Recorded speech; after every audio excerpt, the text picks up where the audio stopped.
You are now listening to the Manwhore Teleconference, powered by Dick and Balls. I'm coming on this call. Are you?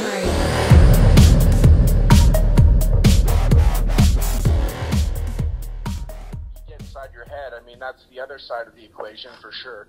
Okay. But if you're just pushing, and you're throwing yourself. I mean, if it's getting to the point where you've lost your bearings a little bit, if you're just pushing for the sake of keeping momentum, then I mean that's too far. I think. Yeah, I think you just probably the answer is every guy has to find his own balance. I think so. I think so as well. Yeah, I agree with that. I think like part of it is that it's also just dependent on where you're at that night.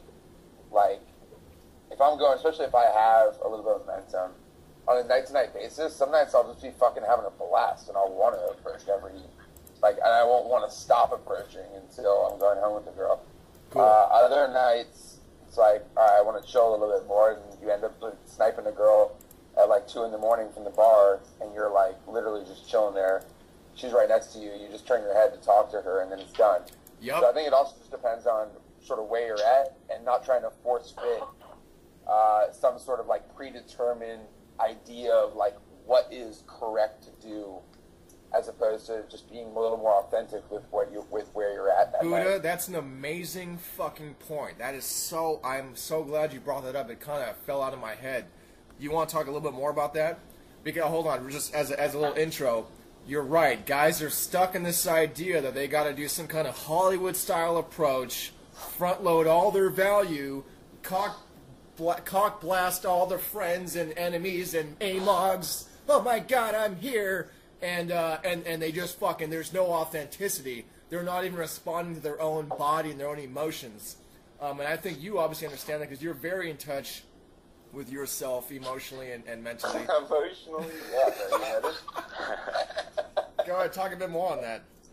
Yeah, I mean, actually, I have a sick field labor report to sort of go along with that notion of just being with where you're at in that sort of authentic space for the night. I mean, on the one hand, you know, I'll have nights where I went out, and trust me, I've approached in nights more than, at least the most I could literally possibly approach. I've been there so often. Talk to guys like Catalyst about how much when we were first starting out, like we approached together. It's actually ridiculous. Right.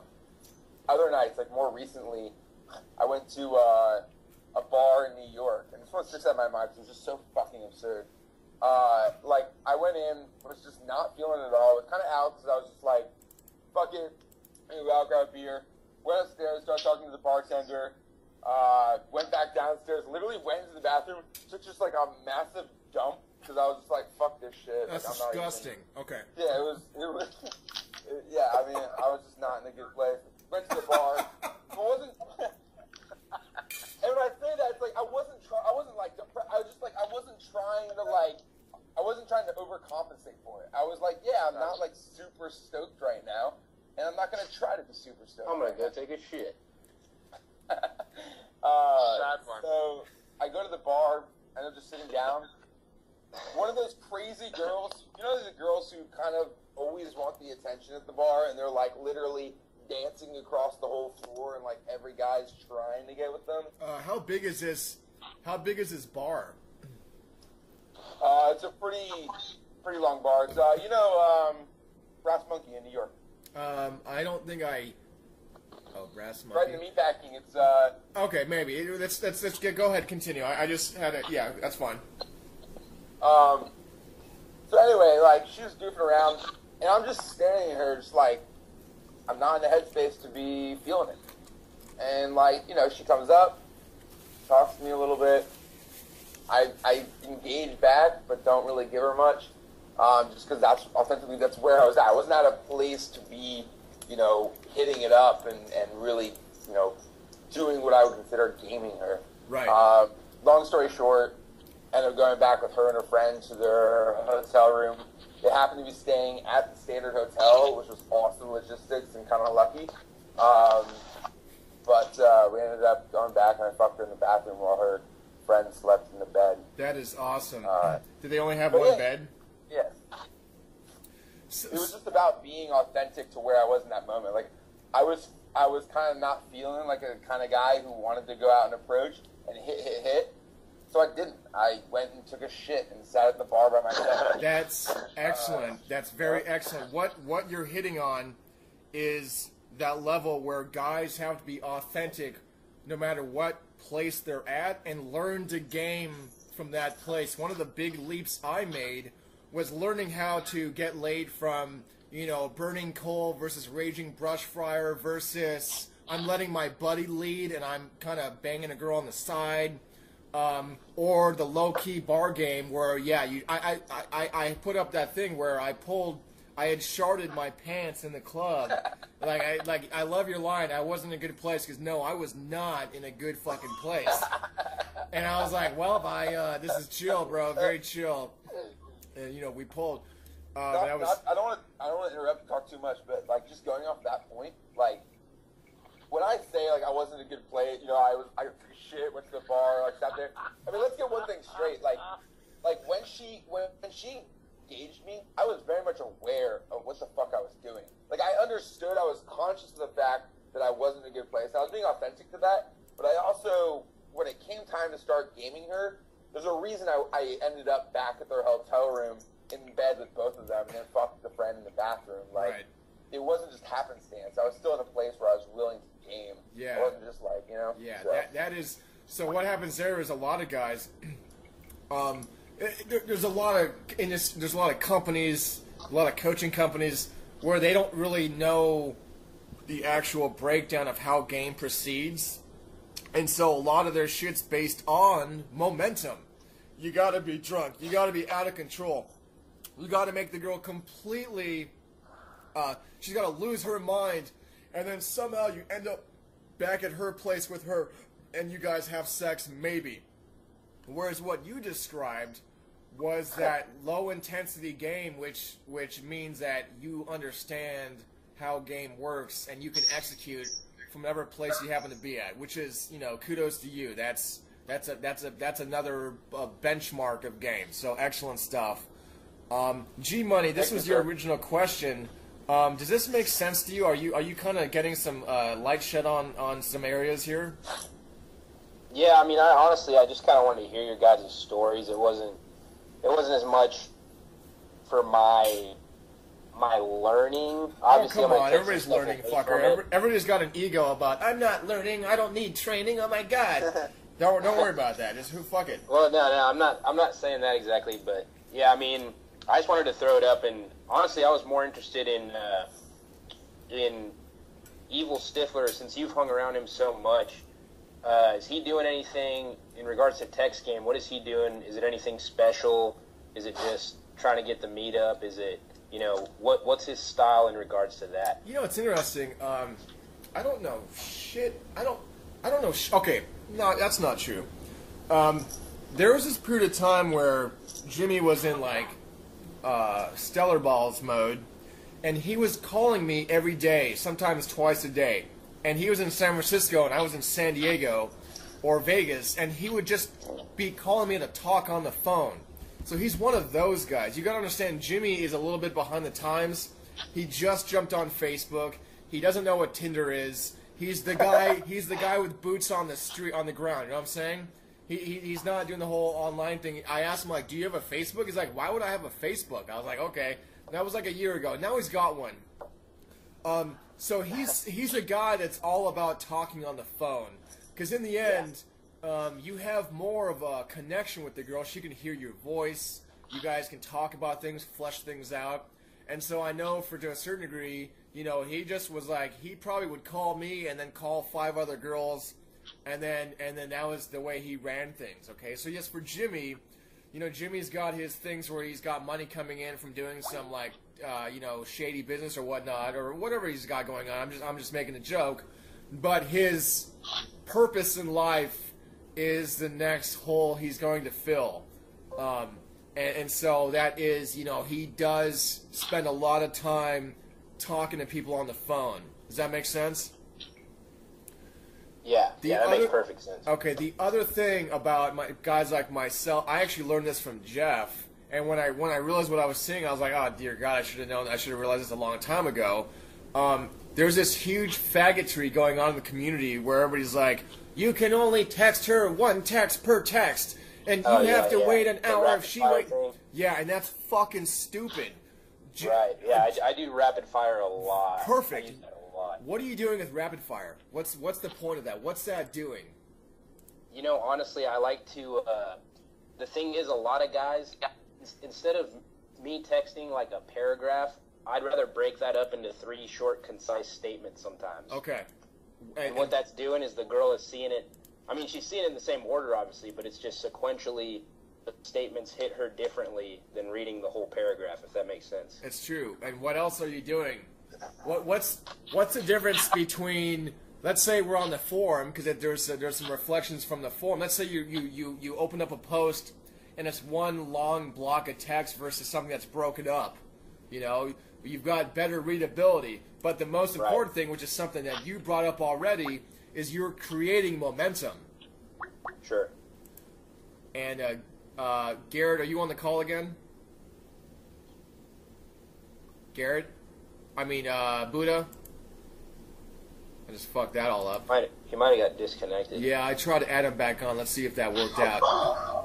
But yeah, the other thing in regards to the rapid fire is sometimes you can see, well, you can't see, but you can, the girl, she'll see the statement, and it's obviously not a whole complete thought, so she's going to be waiting on the next one, you know? Exactly.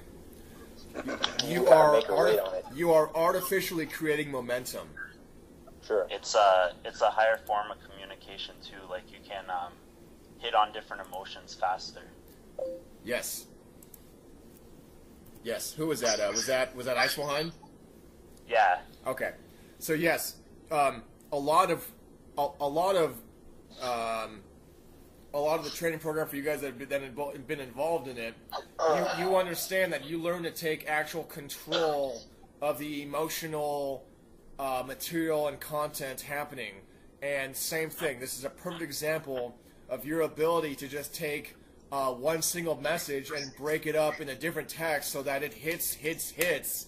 And all of a sudden, you got a girl that was like, just woke up sleepy, and all of a sudden she's like, boing! She's like, oh my god, Buddha Games is talking to me, and he's amazing. That kind of thing. Do we have who? Okay. Shit. Hey, something else about the texting. Yeah. If you have an iPhone, you can put like one letter in the space and just go do something else, and she'll see the little bubble thing for the next 15 minutes, like you're typing. That's funny. It drives them nuts, and sometimes they'll text you and be like, what? I wouldn't typing. I wouldn't do that too much because I think it would kind of lose its appeal. But I think it's a good thing to do every once in a while. Are there any more questions about Evil Stifler? Can't think of anything off the top of my head now. Was that G Money? Yeah. Okay. What? Yeah, that was interesting. Okay. Hey, Johnny, I actually have a question about Evil Stifler. Yeah, what's up? So if he, I think he lives in like the Mission or something, and that's actually pretty much where I live. And unfortunately, when I saw Jeffy that one time, I don't know what he looks like, so I don't know if he was actually there. But I'm just wondering. I mean, the Mission's not that big, and if he's like always out like hitting on chicks, doesn't that affect his like reputation or something? Yeah, he's got an amazing reputation. I mean, you know, like Jimmy protects his reputation very well, to the point where you know, he doesn't want to be on pickup forums or something like that. He'll learn the stuff, but he doesn't. You know, he hasn't learned to protect his vibe and reputation online, so he's a little bit leery of it.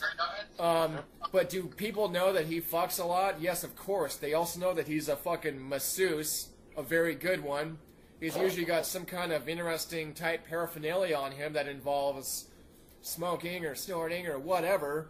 And he's an amazing guy to be around. You guys have to understand that when you're a guy that can talk your way through anything, no one can judge you, because that is the bottom line. How you judge yourself is the way everybody else judges you. Well, how you display that, how you talk yourself out, is what people are going to, they're going to take your word for it. I know that's probably about as clear as mud. What I'm saying is that Jimmy's a fun guy to be around. He doesn't have enemies. If somebody's wanting to fucking fight him, he'd be like, hey, bro, what's up, dude? It's all good, man. Don't worry about it. We're fucking having, what do you want to drink? Let's go. He actually kind of sounds like that, too. So there's no hate. Dude, does he have haters?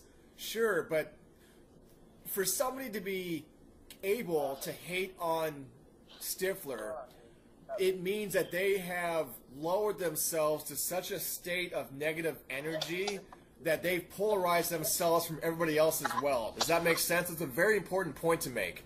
If somebody's trying to hate on me, let's say they know people know I'm Manwhore in Vegas, okay? But they also know that I will I will talk your ear off and your panties off, and your girlfriend will be attracted to me while you're trying to hate on me. You know what I'm saying? So, are they going to do it? No. I'm too beneficial. I want everybody to have a good time. So it doesn't make any sense to try to hate on me because I'm looking out for your interests, and I don't even know who the fuck you are, and I want you to have a good time. Does that make sense? Yeah, that makes sense. I'm glad I asked that. Okay, cool. Let's see. I might want to move on to Icewehind at this point. Does anybody else have questions about Evil Stifler?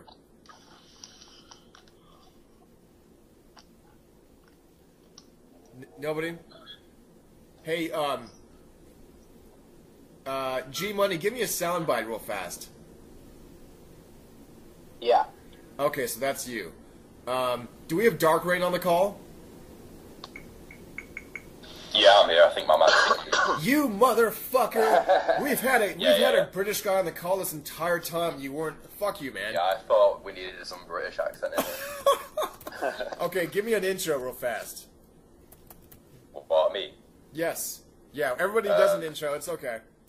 Right, well, known about this stuff for about 2 years. Just got to uni, and because of logistics, obviously, it's so much easier. I've learned really quickly these past 6 months. Yeah? What else? I probably do a lot more social circle than anything else. Right. Just because of how compact everything is here, so it's a lot easier to just have 10 or so girls you know really well, and then they're bringing girls as well. Right.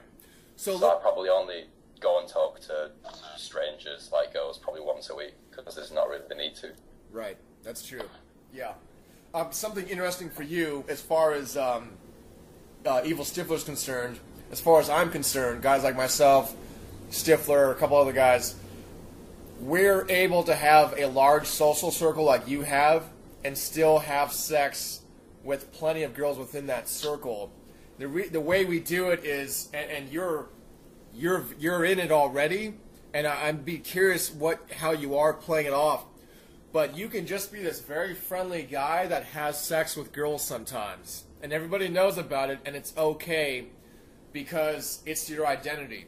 And I know this whole identity thing like gets tossed around, and it sounds like what the fuck's identity? It's the way people see you, and they're okay with it. All right, so it's definitely possible. I think the way Go ahead. Sorry, yeah. Go ahead. I think the way I've played it, girls just seem to accept it, because from day one when I came in, I was like, yeah, I'm a sexual guy. This is how it goes. And then I think it's like an entertainment factor for them. So a lot of my friends are just like, yeah, it's John. He's probably going to fuck our friends. Okay, good. Excellent. Yeah. Okay, good. Sounds good. Icewehind, do we have you back on the call yet?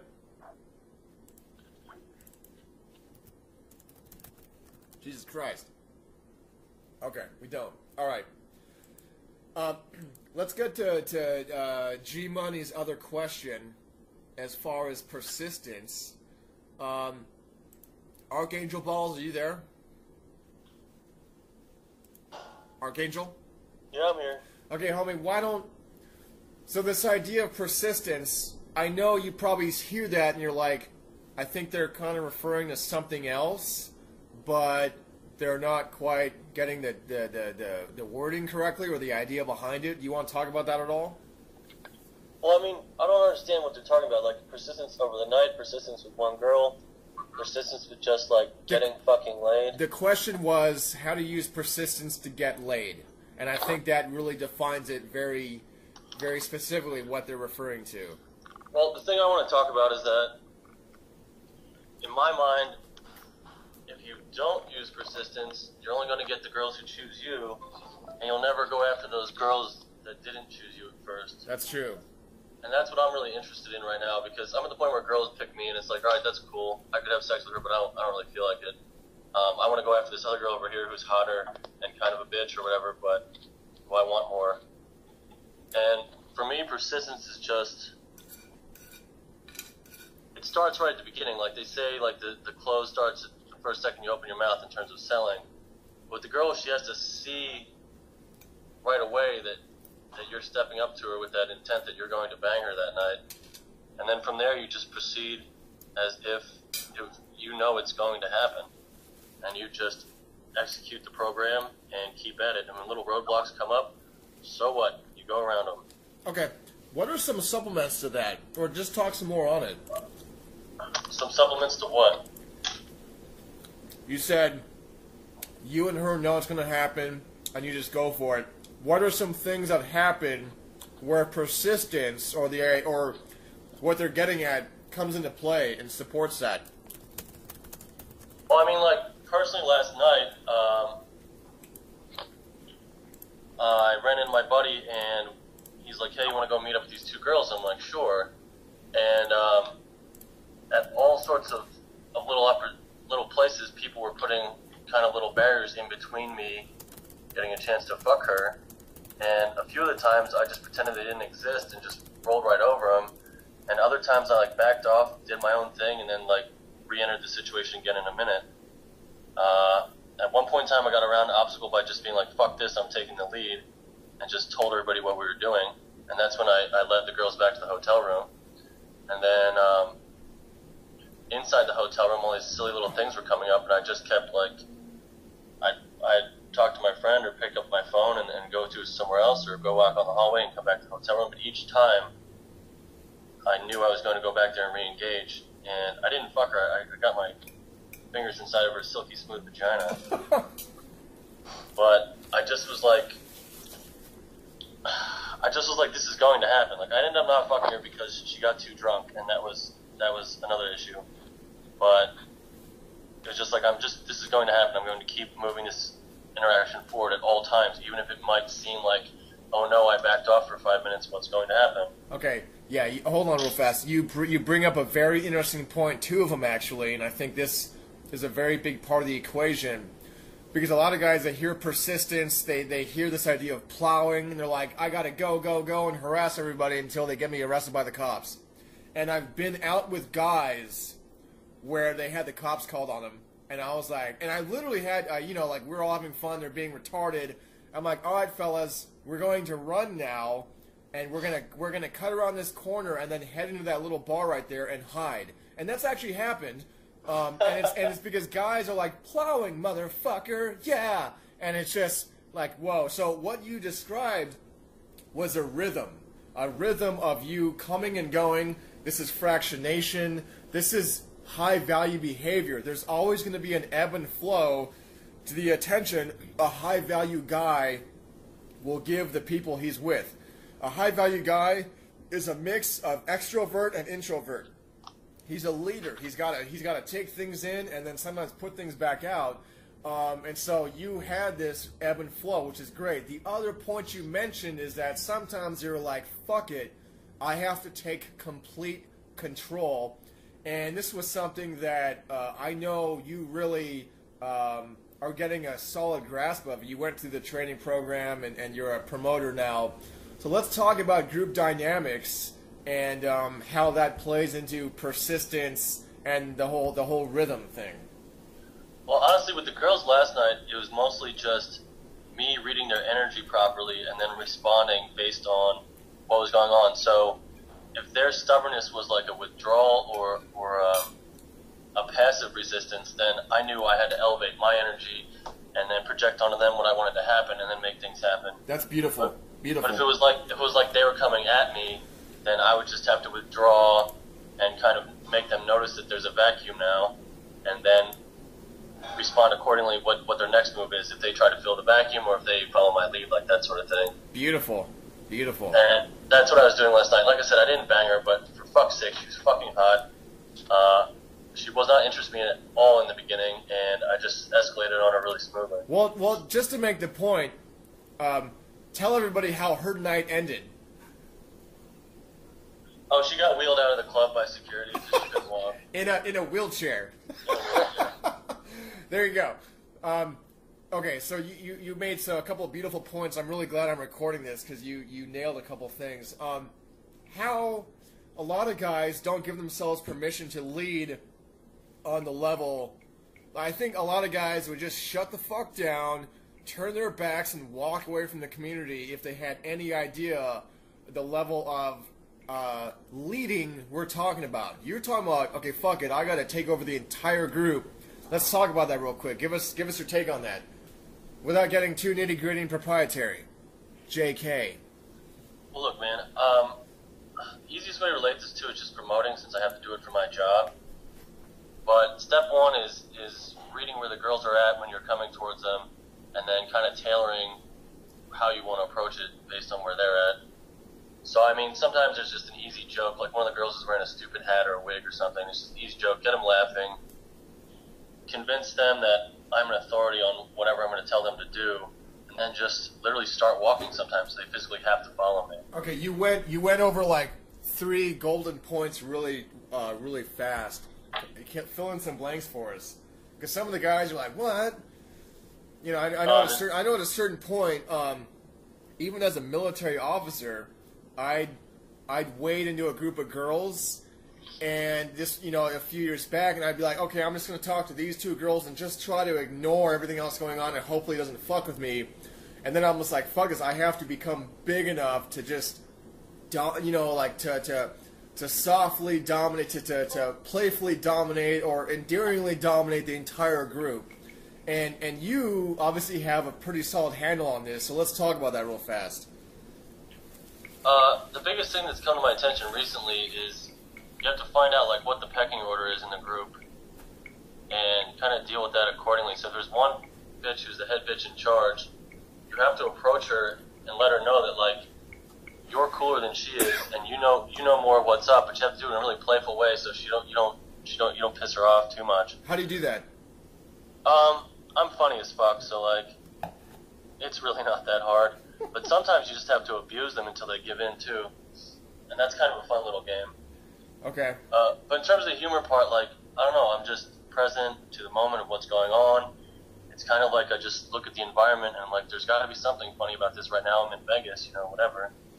Or if I'm at a loss for something, I can just be like, hey, you're the fucking troublemaker, aren't you? And they'll be like, ha, how'd you know? Yeah. How'd you know, Tyler Durden? No, I'm kidding. What are your tools, your actual mechanical tools, maybe your, I guess, biomechanical tools? Now we're all fucking cyborgs. What are your biomechanical tools for asserting dominance? Besides my penis? Yeah, I'm talking about in a group when everybody's clothed, in public. I mean, with girls it's kind of easy because you're tall. I'm taller than most of them anyway, and I'm bigger than they are. But being fucking loud is the biggest damn thing. It's even more important to me now than eye contact, especially with a large group. Because a large group, you can't simultaneously make eye contact with them all, you know, at the same time. But you just have to be fucking loud. Yeah. Just so you guys know, I know he mentioned height. I'm like 5'8.5", okay? And he said it. Vocal projection is more important than eye contact. They need to hear the blanket coming all over them.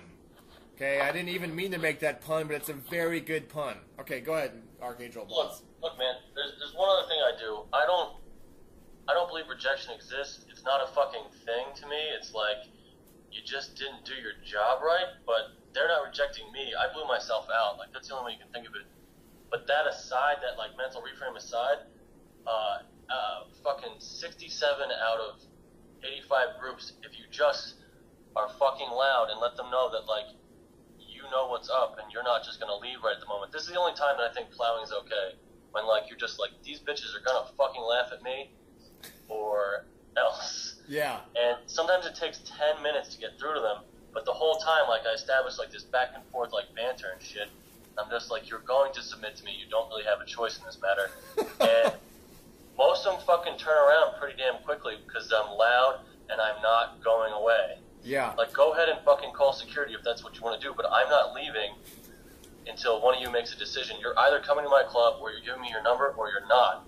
But Right. we're not just going to go back and forth. You're not going to make excuses. You made a point about girls rejecting you, and I think that's a good, solid, like, it's the floor, it's the baseline. But how do you handle most quote unquote or supposed shittiness from girls? I laugh at them. Right, and what does that allow you to do? Whatever I want. I mean, yeah. I project their emotions back at them, so they're expecting me to resist them and put some more shitty behavior back. But I just fucking laugh at them and project fun on them, and they're like, wait a minute, this is weird. He's making fun of me. Yeah, you have to understand that girls will always, unless they're shitty people, in which case, fuck them.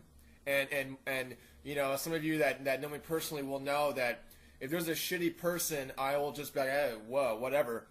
But most of the time, girls being shitty, it's just a screening mechanism. They will always choose to go the positive direction if you present it to them solidly and firmly. Just like Archangel's describing. He's laughing at their shittiness. Oh, you're being shitty? I'll be shitty back, but I'll put fucking vanilla and cherry on top. That kind of thing. And that's it is the reframe. It's the oldest reframe there is, okay? Natural Tim calls it the spinball of positivity. I think it's kind of a gay name, but that's okay. But yeah, and this is where it's important to have a verbal mouthpiece to be able to talk anything through. And you know, just she gives you, she's like, you look like a dog. I'll be like, boy or girl, excuse me. Yeah, I hit on boys on the weekend. Just kidding. Like, oh, I better be a pit bull. You know, that kind of thing. Like anything they say, you just spin it back at them in a funny, awesome light, and they fall right in line. So. Does anybody have questions about that? That was very heavy material, but there was a lot of good learning points in that. Anybody want to talk about it or ask questions about it? Yeah, that was really amazing, and that kind of to me it bounces back to something that keeps recurring to me. I mean, the idea that to me it's less about managing. I mean, of course you want to be empathetic, you want to understand what's going on with her, with them, but to me, it kind of keeps coming back to it's less important managing her feelings and managing her than it is really more at home. To me, it's really about what's going on inside me and letting that come out and project itself. And that very idea keeps taking on new layers for me. There comes times when I feel like I've understood and internalized that lesson, and then it just kind of comes around again, and it seems like that's like a recurring theme for me, is that it really comes back to what's going on with me. How am I handling myself? What am I feeling? What's going on inside of me? And letting that just kind of percolate and radiate and manifest itself into the interaction. That's cool. Oh yeah. Can real fast, Jack Ruby, can you give us some examples of that? I know that you come from a slightly different place, and that's great, but I would like to flesh out some actual, the way this gets executed in the day-to-day. Maybe like your last story of how this went down. God, I can't think of a specific example right now. It's almost like this is a lesson that keeps coming back to me, and I feel like I've hit a higher level with it. I feel like I'm just kind of finding my footing at a new kind of high point with this. I honestly can't come up with a specific example at this point. Okay, so let me tell you what. I'll try to flesh this out. So for everybody that doesn't know, Jack Ruby is kind of a playboy extraordinaire. He's got his own business. He's got whatever. He's got things. And he has threesomes, and everybody knows he has threesomes, and everybody's very relaxed about this. And he's the one that made the point about the guy that I think it was Dark Rain that didn't have the threesome. He's like, yo, you gotta this is just what you're doing, and so you're gonna be that's how this is working out. Like, this isn't how do I get them to have a threesome. No, it's we're gonna have a threesome. Let's make this happen. So let's talk about that in the context of that scenario. Can you talk about that at all? Do we have Dark Rain? Say what? Do we have Dark Rain? Yeah. Hey, man. Yeah, could we talk about that threesome thing a bit? Because that was pretty interesting. Yeah, Dark Rain, you missed last call. Oh wait, were you in on last call? No, I didn't make it. Oh, so we fleshed out threesomes pretty solidly, but I'll try to throw up the recording. Guys, the last recording was wonderful. Jack Ruby listened to it. The only thing is we had like a 25-minute discussion about dick pics, and for our first teleconference call, I didn't want to start out like they were talking about penises online and gay stuff, and so maybe I'll just cut it out and then throw it back up online. But yeah, go ahead, Dark Rain and Jack Ruby, if you guys want to flesh it out, go for it. Yeah, well, could you just expand on the whole mindset of just assuming it's going to happen rather than trying to make it happen? Because I think that's what it was missing last time that situation came up for me. Yeah, to me it's become more of a normal thing, and maybe that relates to what we were talking about is what's going on inside myself. I mean, the idea that it's normal and the idea that it has happened repeatedly, probably a dozen different times with a dozen different girls over the last couple of years.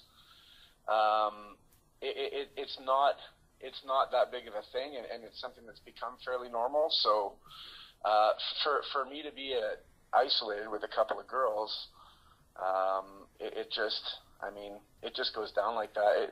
There was an instance around Christmas time where there was a new girl and there was one of my girlfriends in the room, and we got a little drunk and we got a little crazy, and it didn't hit my brain as something that I should get nervous or anxious or feel weird about. It just completely, and I guess that describes probably almost all of these instances, is it just manifests itself as a normal thing, and I think that's how shit gets carried away, and that's how it gets swept off into it.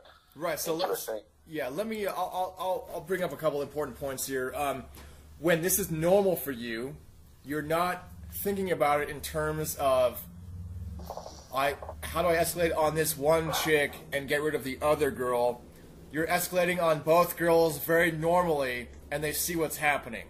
So that's a very baseline thing. Like you're grabbing one girl, pulling her into you, doing whatever with her, and then you'll grab the other girl and pull her into you. And dude, I can be almost blackout drunk, and I will just automatically pull two girls into the same time.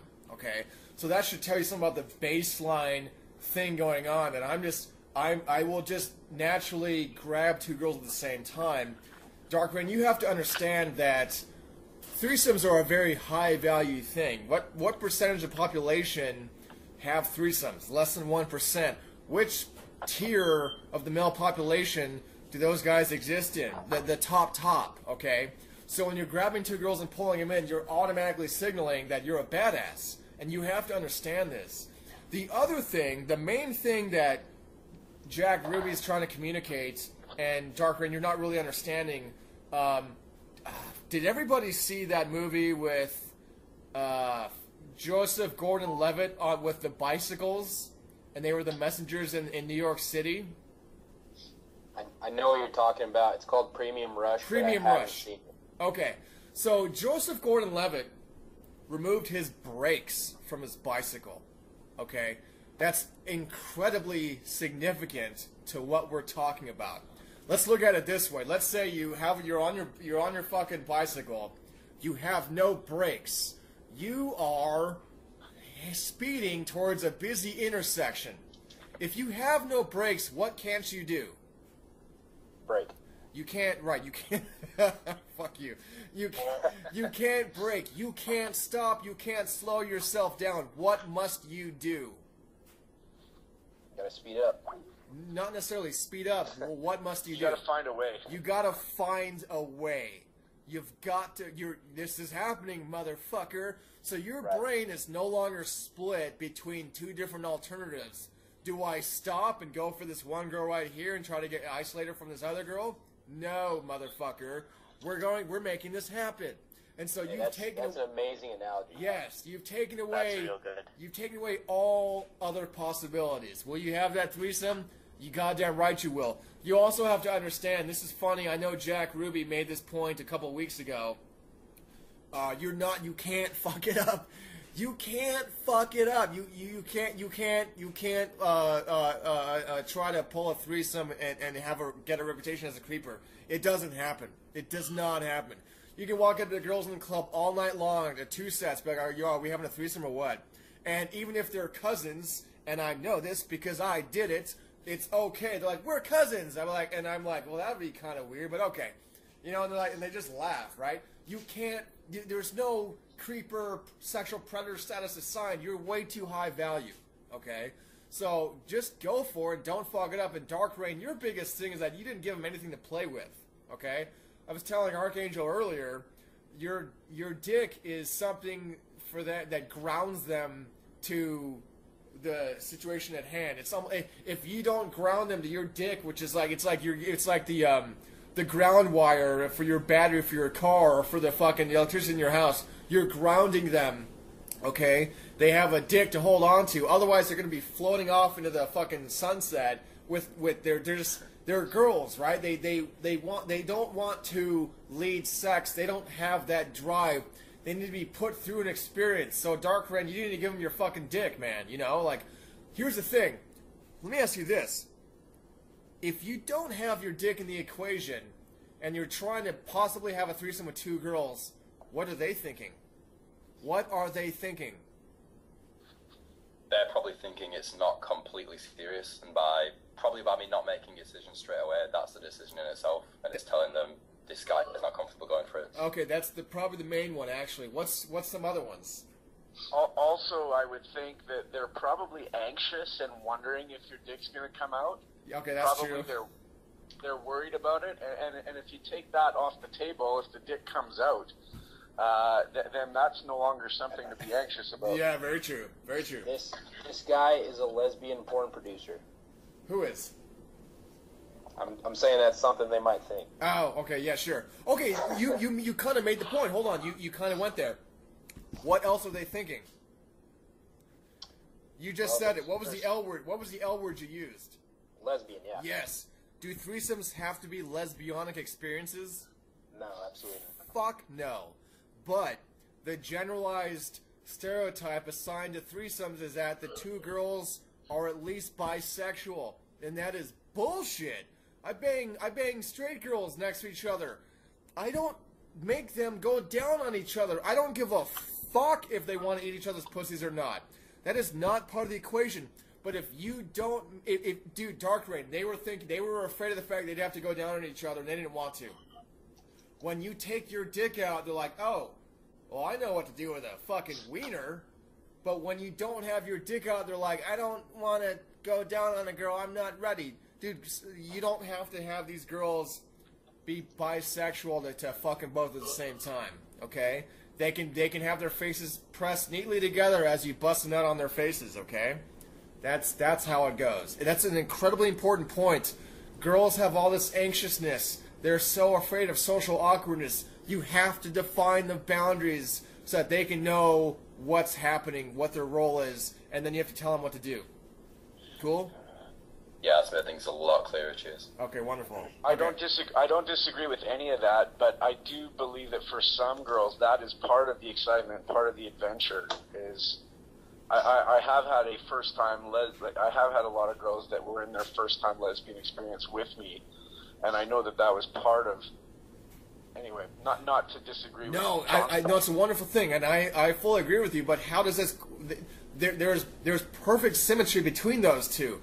Within the realm of your dick, they can experiment with each other, but you set the boundaries with your fucking wang, okay? And then within that, if they all of a sudden are like, I want to know what a vagina tastes like, you're like, well, girl, go ahead. I'm not going to stop you. I might even join you. Make sense?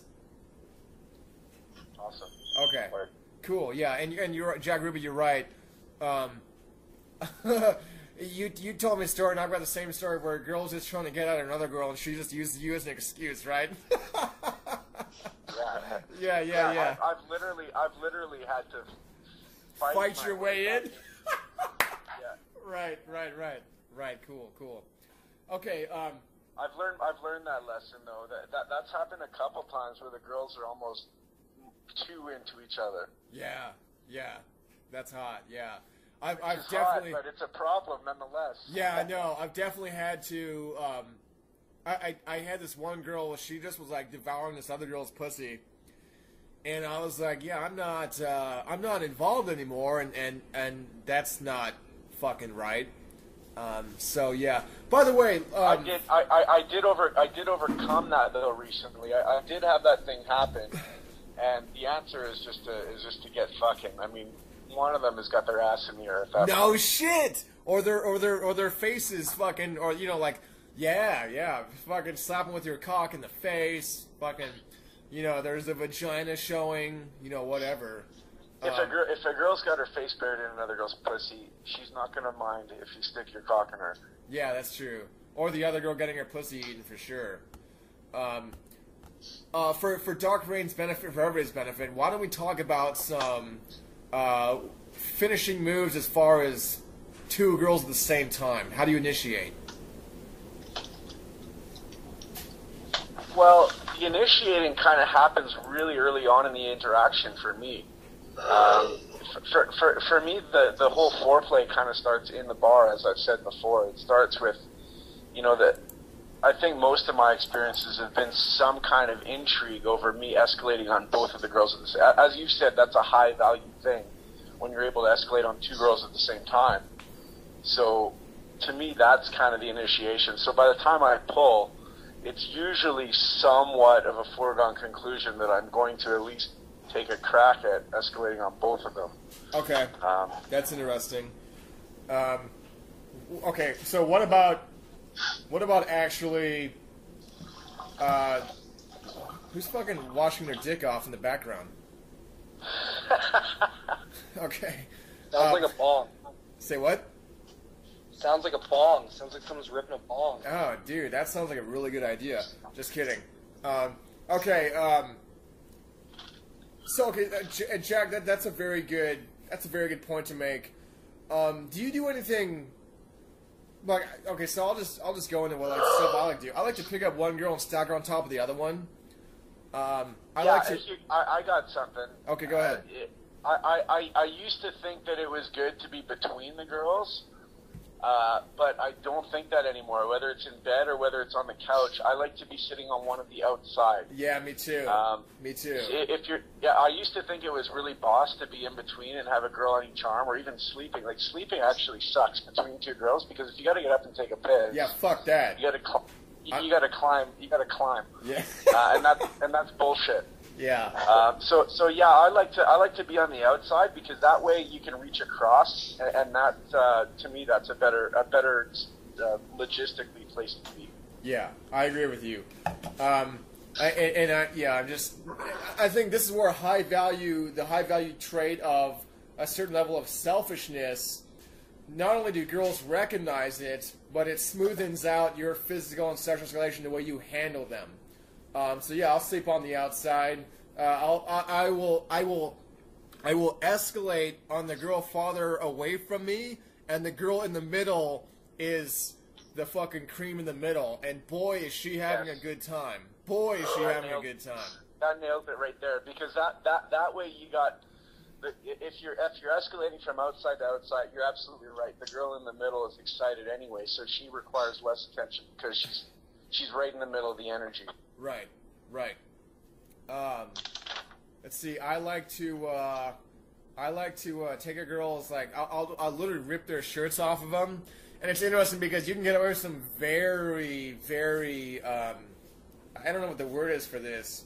You can get off. There are some things you can do with two girls at the same time that you can't always do with one girl at the same time, because it seems a bit too predatory. But if you're literally ripping girls' clothes off them while they're like shrieking and laughing, you can do two of this. I mean, they see this and they see the other girl having a good time, and so it makes it consensual all of a sudden. I know that's about as clear as dog shit, but what I'm saying is that you can be incredibly audacious when you've got two girls, Yeah. Also, if you've got a girl that's bisexual and likes to hunt down other girls, I know both me and Jack have experienced that. That's amazing. You know, when you're escalating on one chick that's never had any kind of threesome experience, and she's having her panties ripped off of her by another girl, watch out. That's a good time. What else? Derpy derp. I think the baseline is this: if you're isolated with two chicks, just start escalating on them both. It's fun, you know. Let's go ahead and wrap this part of it up. I want to bring Icewaheim up on the call. We're going to switch this up big time. And I had more of a discussion for this guy, and I kind of forgot some of my speaking points on this. So we'll just kind of go through it. Icewaheim was a guy that he had the hot girlfriend, and he lost a little bit of his bearing, and he had to kind of like step back and realize what he'd lost and kind of just be like, fuck this. So Icewaheim, are you still with her? Yeah. Okay. So what did you experience and what did you realize you had to change and how did this all go down? Well, as you said, like when I first started seeing her, like I was in a pretty good place in my life. I wasn't doing the best and I like still had tons to improve, but like I was doing okay with women. And then I started dating her, and come probably just after I took the training with you, I started running into a lot of problems and shitty circumstances. Not with her necessarily, but with a lot of shit in my life. Okay. So this kind of fucked with your... Right. What's that? No, go ahead. It fucked with the whole male polarity and the whole relationship dynamic, right? Yeah, like, now thinking back, it's clear as day. Like, right from when I started with all that shit, I started ignoring the polarity side of it. I stopped doing what made me a man in the relationship. I took it for granted and this and that, and it was clear from then on, like, I've never had to deal with, like, really nagging or anything like that, but then all the shit started coming up, like problems and trauma started coming up out of nowhere. Cool. So what was your... Okay, so... so what you did is you basically... You had a lay report, or you sent me a naked picture of a chick, which was very much appreciated. I love living vicariously through all you guys.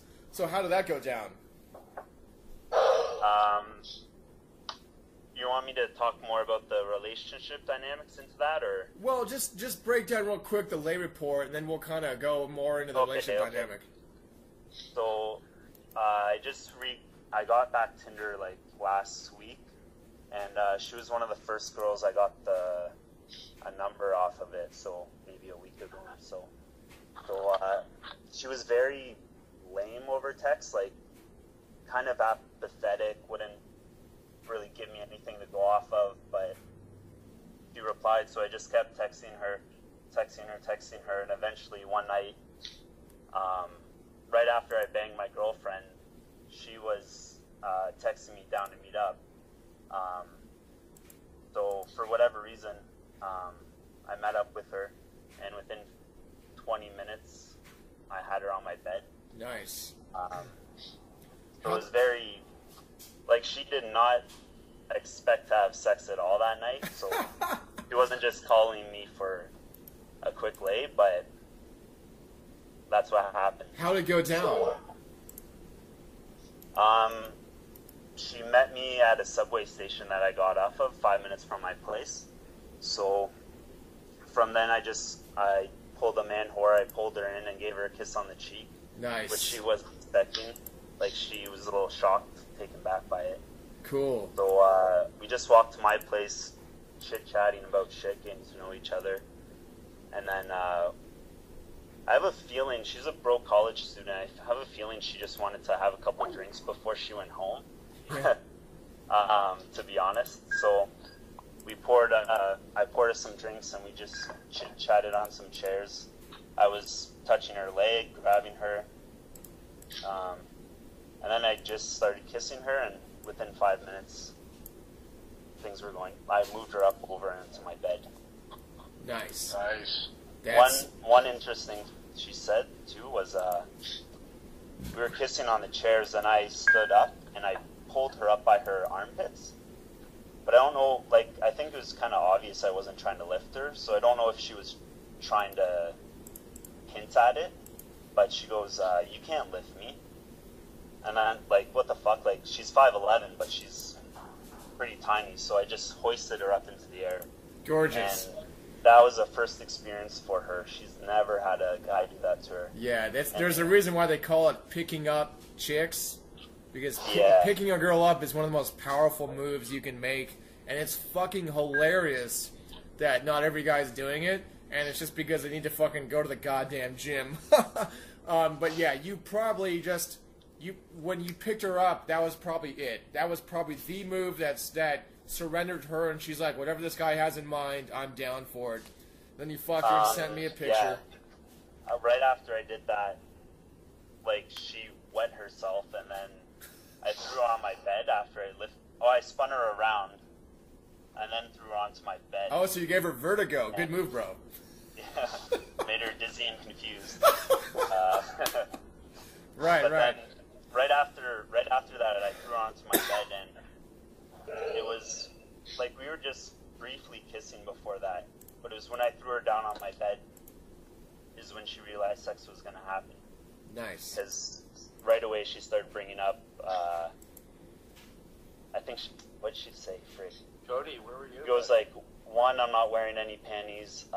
2, like, she started leading into like, okay, sex is going to happen. And she had to say her piece, whatever, before it did. Yep, good. That's a great thing to acknowledge that. Certain things have to come out of a girl's mouth before sex to she's kind of alleviating the internal tension she's experiencing. So she might say something like, I have a boyfriend, or my parents wouldn't approve, or I barely know you, and you just have to just not give a fuck. And then you're good to go. So David, wonderful job. That sounds amazing. She looked amazing. That's exactly what happened, Manwhore. Like, she came up with the 3 objections, and they were really clear that she didn't care. She was just making sure I didn't care. Yep. Beautiful. But yeah. Cool. Now, how does this correlate with the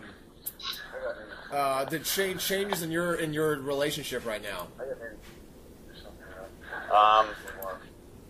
Already I feel not careless towards the relationship, but like the opposite actually. I just feel more in charge. Cool. No.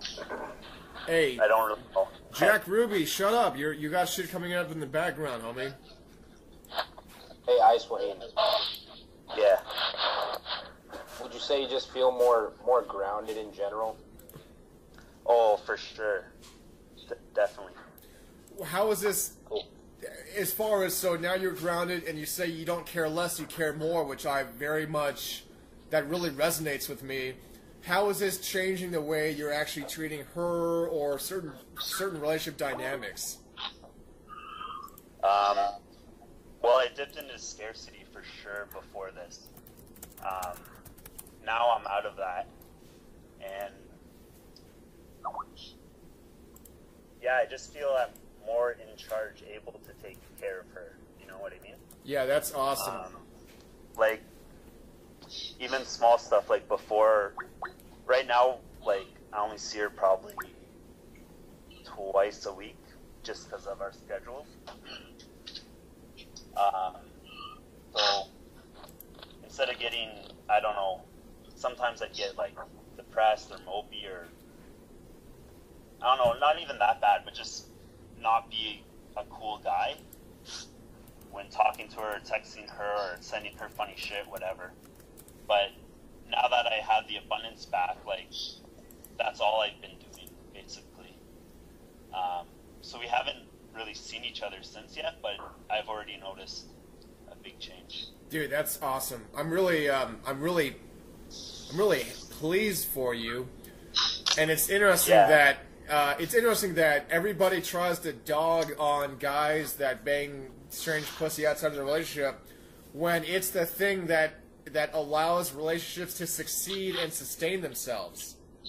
You know, a guy's got to lead, and if he's off his fucking base, then the relationship's going to suffer for it. And there ain't nothing like this to really make a guy.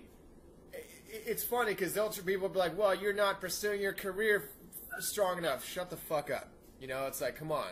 You know, it's just there's some part of the equation that has to do with a guy getting other women involved with his cock. You know, so yeah. We looks like we got Bear Grylls on the line. You wanna talk at all, Bear Grylls, or what's up? What's up, man? I don't know what I would be talking about, but That's cool. That's cool. It's funny you came on the call, homie. We're about to hang up this bad boy.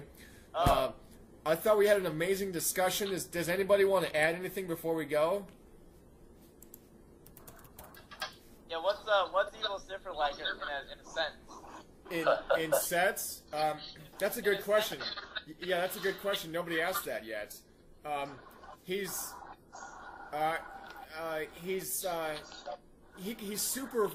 very, very endearing to everybody he talks to. Like, sure, he's high value and he ignores a lot of things, but he's very. It's so, like, let's say we took like 6 girls to Peppermill here in Vegas one time. David, you got sound coming in the background, homie.